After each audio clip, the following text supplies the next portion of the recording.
right, our final speaker of the evening is Gary Cowdrey-Mota from Independence, Missouri, who's a speech and theater education major.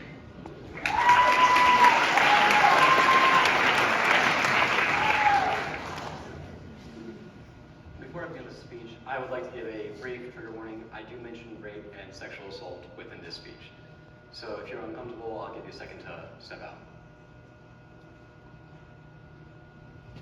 All right. On January 23rd, 2014, Justin Bieber was sent to jail, and the comedian talk show host Conan O'Brien replied with this joke. The police report described Bieber as 5'9" and 140 pounds, or as a cellmate would put it, just right. Now, even if you aren't laughing out loud with this joke, we can see the humor within it. But let's go with that even further by breaking it down. We first have the story, which is a classic celebrity going to jail story. Then we have the setup, which is a report of the measurements of Justin Bieber. And finally, punchline. He's gonna get raped. Breaking that joke down doesn't make it seem so funny. And it's not. But media consistently portrays male sexual assault as a joke, as a means to get laughter from, as a means to ignore people who have been victims. And that's rampant. We ignore them. That's the problem. So, we'll first set up our story and understand what these jokes can look like. Then, we'll add in our subversion and see the effects of these jokes.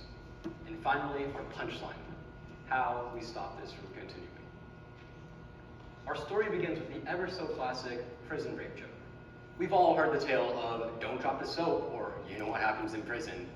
But these jokes directly play into this idea that prisoners are less than human. From an academic journal titled The Prison Rape Elimination Act, Snitching, Sexuality, and Normalizing Deviance by Hayden P. Smith, a researcher at the University of South Carolina, and Craig Dutton, a researcher at Western New England University. They tell us the normalization of deviance in the form of prison rape finds common themes in media, rape myths, and common discourse. However, these portrayals fail to include real-world policies and perspectives of incarcerated people. We see that right there. Many prisoners are not seen as actual people. We see that we forego their own perspectives. We forego what happens. When we make these jokes, we don't put in perspective what the horrors of the prison system do. We even see in our children media that these jokes run rampant, with many shows like Teen Titans Go making this joke. Children are taught to see this joke as funny. Children are taught to ignore prisoners. Another form of joke would be the teacher-student joke. This was made famous by the company SNL. They did their most famous skit ever, called Teacher Trial, where Pete Davidson's character is famously known to be ecstatic and be called the boy who lived after getting groomed by his young, sexually attractive, and hot teacher. But grooming does not lead to positive consequences. Grooming destroys the sense of self within a person who has been groomed. Grooming hurts. But when we make these jokes, we allow these predatory behaviors to continue, to thrive, and to allow to be enforced throughout society. And that's the big problem. When we consistently allow these jokes to continue, we consistently allow them to be affirmed and the prosecutees of these jokes to be gone by, because we find their themes as funny. Now, what's the subversion? AKA, what are the effects of these jokes? As Jan Jossel, a writer for the European Journal of Humor, wrote in her 2024 academic journal titled Amoralism in Jokes, she tells us that although some jokes are fictive utterances, they can be morally evaluated regarding their consequences. Now what this means is that we can understand what the effects of these jokes are. When we examine the effects of these jokes, we can put a moral compass on what it does. What these jokes do, they tear down the victims. They tear down those that have been hurt and have been dehumanized. This is furthered by Dr. Travis Langley, a doctor in psychology, wrote in a September 2024 academic journal titled A Visit to the Rape Room, Who Sees Humor in Sexual Assault, where he tells us, While dark humor helps certain criminal investigators keep coming to work, it also increases insensitivity to victims and their families, potentially making investigators misinterpret vital information or simply discarding the victim itself.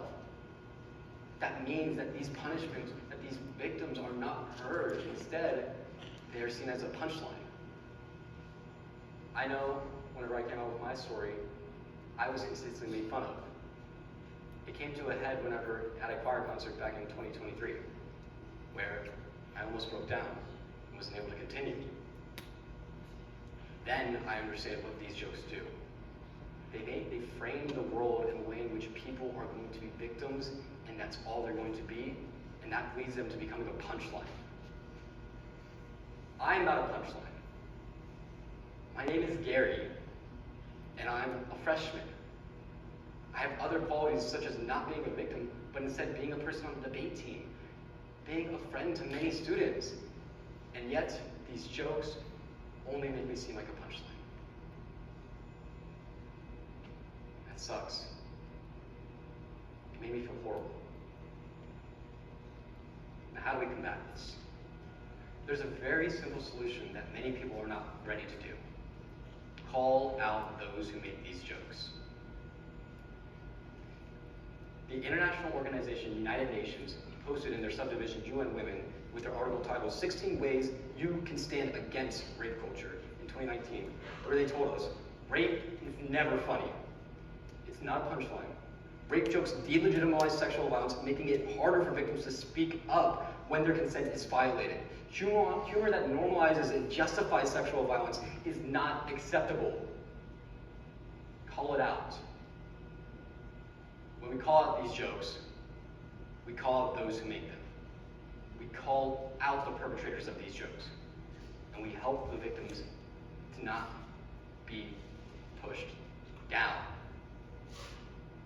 This notion is furthered with Dr. Dara Greenwood, a doctorate in psychology with psychology, and she wrote with Psychology Today in her journal titled Can't Take a Joke?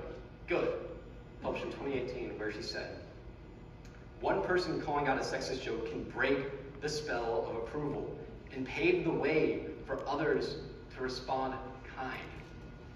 What this means is that once we call others out, we see that they are going to stop these jokes because others will call them out too. Now, how does this relate to the public affairs mission? The pillar this relates to most is ethical leadership. Harvard's Division of Professional and Executive Development defines ethical leadership as ethical leaders encourage their members to model behaviors. What this means is that they will follow the behaviors what the leaders do. And when they do that, they see that these leaders are people who should be followed. To be an ethical leader is to call out any form of jokes that hurt people, that delegitimize violence within other groups. That is the biggest thing we must do, is call out. So, as I wrap up our story, we understand what these jokes can look like. Then I subverted it and gave us a little explanation of what the effects of these jokes are. And finally, punchline. We call out those who do these jokes. The plight of sexual assault for everyone is dangerous. If we continue to allow these jokes to continue on, we see that victims are delegitimized and they are not considered worthy to be listened to. When we examine sexual assault jokes, we see that they are no laughing